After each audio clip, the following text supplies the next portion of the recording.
Everyone, welcome back to the next video. In this video I will show you how to use the reality view in SwiftUI to display a 3D model so in native iOS application. So let's get started. So firstly I have downloaded the 3D model from this particular website. So we require a 3D model to be in the format of USDZ, so that's what I have done. Download any of this 3D model, you can whichever you like, and just drag and drop. I have already dragged and dropped this toy biplane idle 3D model, and if I show you the output here, you can see now I will just turn down the scale. I have a slider at the very bottom. If I turn down the scale here, you are able to see the complete model. Okay, I'm not able to do that gestures are not really working for this. I don't know why. So yeah, if you know, do let me know in the comments.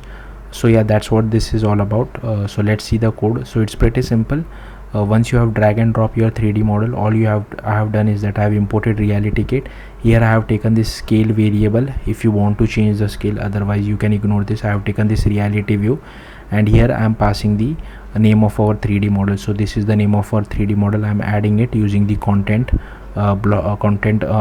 property, and here I am also doing this generate collision shape. This is not really necessary, but yeah, if you want you can do this.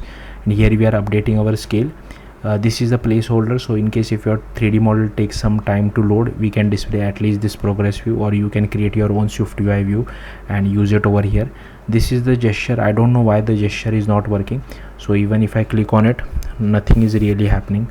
If you know what I'm doing wrong, do let me know in the comments. And this is the slider which helps us to change the scale. So yeah, that's it. Thank you for watching. Bye.